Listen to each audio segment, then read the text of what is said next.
Every day, millions of developers type two words into their terminal: git push. And somehow, that code ends up running in production, serving real users, handling real transactions. But what actually happens in between?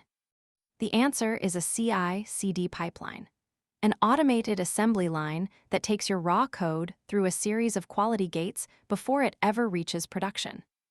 Not long ago, deployments were manual nightmares. A developer would build the code on their laptop, copy it to a server, cross their fingers, and hope nothing broke. Releases happened once a month if you were lucky. Today, companies like Netflix deploy thousands of times per day, and they do it with confidence. The secret is the pipeline, a carefully orchestrated sequence of stages that builds your code, tests it, packages it, and deploys it, all automatically, all in minutes. Let's trace the entire journey from git push to production, step by step. It all starts with a git push. When you push code to a remote repository like GitHub, something interesting happens behind the scenes. GitHub fires an HTTP post request called a webhook to your CI server. This small HTTP message contains everything the pipeline needs to know: which repository changed, which branch was updated, what commit was pushed, and who pushed it. The CI server receives this webhook and thinks, new code has arrived, time to run the pipeline. This is the trigger, the starting gun for the entire process.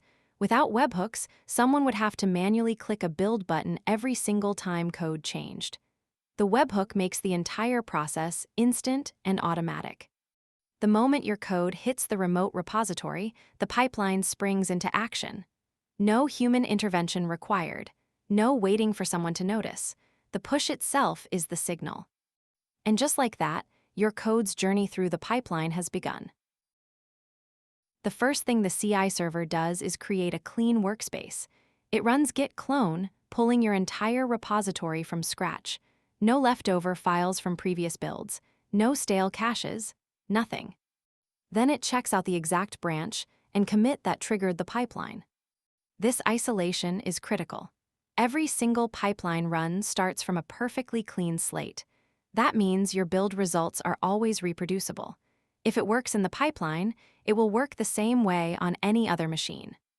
The CI server also reads your dependency manifest. Your package, JSON, your requirements, TXT, your Go mod. Whatever file describes what your project needs to build and run. Think of this stage as setting up a brand new desk before you start working. Everything is organized, everything is fresh, and there are no distractions from yesterday's work. With the source code checked out and the workspace ready, the pipeline moves to the next stage: building. With the source code ready, the build stage kicks in, and it has 3 jobs. First, dependency installation. Every library your project needs gets pulled from package registries: npm install, pip install, go mod download. Hundreds of packages, resolved and downloaded in seconds. Next comes linting. These are automated style and quality checks that catch problems before any human reviewer sees the code. Unused variables, inconsistent formatting, potentially dangerous patterns. Linters enforce the rules that keep a code base clean. Finally, compilation, transforming your source code into something that can actually run. For TypeScript, that means transpiling to JavaScript. For Java, compiling to bytecode. For Go, producing a standalone binary. Here's the crucial principle. If any of these steps fail, a syntax error, a lint violation, a type mismatch, the entire pipeline stops immediately. Fail fast. There's no point running expensive tests on code that doesn't even compile. The build stage is the first real quality gate, and it's unforgiving.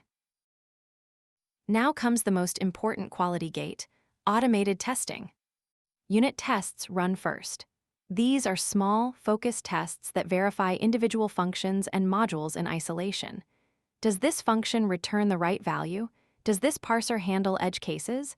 Hundreds of these tests can run in seconds. Then come integration tests. These are bigger, more complex tests that check whether your components work together correctly.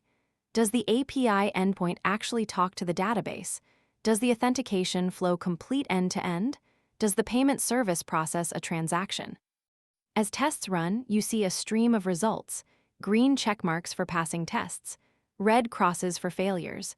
A single failure can halt the entire pipeline. The test stage also generates a coverage report. What percentage of your codebase is actually exercised by tests? 80%? 90%? This stage isn't just about catching bugs. It's about confidence. If your tests pass, you can be reasonably sure your code does what it's supposed to do. That confidence is what makes automated deployment possible. Your code has passed every gate. Now it needs to be packaged into something deployable. This is the artifact stage.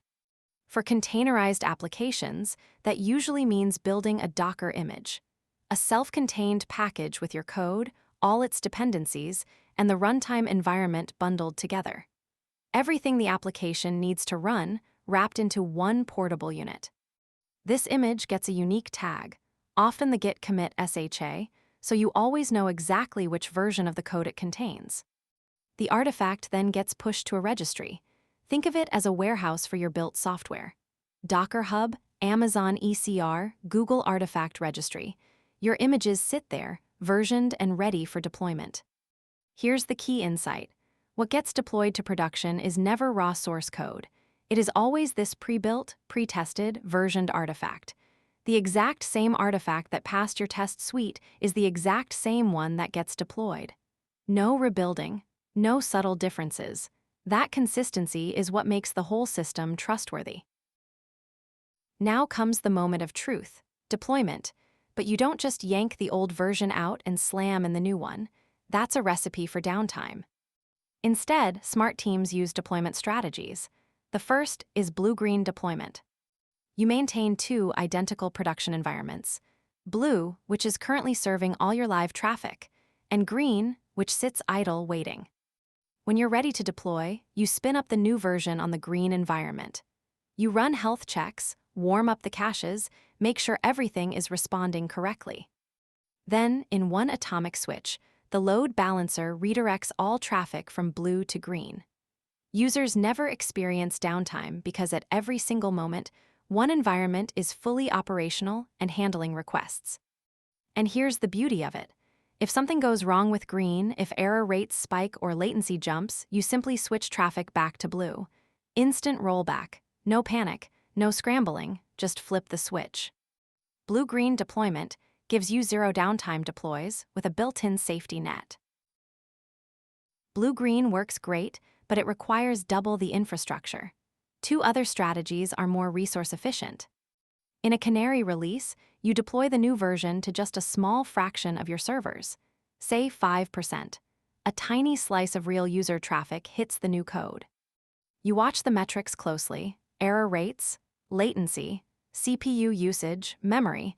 If everything looks healthy, you gradually increase the percentage: 25%, 50%, and finally 100%. The new version has fully replaced the old one. But if something breaks at 5%, you've only affected a small fraction of your users. Not everyone. You pull back immediately. Rolling updates work differently. Instead of percentage-based traffic splitting, you update servers one at a time. Take a server out of the pool, deploy the new version to it, verify it's healthy, put it back, then move to the next one. It's like changing the tires on a car while it's still driving. One wheel at a time, never losing traction. No matter how thorough your testing, production is a different beast. Real user traffic is unpredictable. Edge cases you never imagined will surface. That's why every good pipeline includes monitoring and rollback mechanisms. After deployment, health checks continuously ping your application. Is it responding? Are error rates normal? Is latency within acceptable bounds? These metrics stream into a monitoring dashboard. Everything looks green. Normal, healthy. Then suddenly, a spike. Error rates jump from 0.5% to 5%. Latency doubles. Something is wrong with the new deployment. The system detects the anomaly and triggers an automatic rollback. Remember those versioned artifacts we stored earlier? The previous known good version gets redeployed immediately. Within seconds, traffic is back on the stable version. Error rates drop. Latency returns to normal. Most users never even noticed. This is why artifact versioning matters so much. You always have a safe version to fall back to. The pipeline doesn't just deliver code to production, it protects production. Let's zoom out and see the complete picture. From a single Git push, your code flows through an automated assembly line. The source stage pulls the code into a clean workspace. The build stage compiles it and checks for quality issues. The test stage validates it against your entire test suite. The artifact stage packages and versions it. And the deploy stage carefully rolls it out using strategies like blue-green, Canary, or rolling updates. At every stage, if something fails, the pipeline stops. Fast feedback, no broken code sneaking through. 4 principles make this entire system work. Automate everything. Humans make mistakes and pipelines don't forget steps. Fail fast. Catch problems in minutes, not days. Deploy the same artifact everywhere. What you tested is exactly what you ship. And always have rollback ready, because production will surprise you. That's how CI/CD pipelines actually work. The automated assembly line that takes your code from Git push to production. In minutes, not months.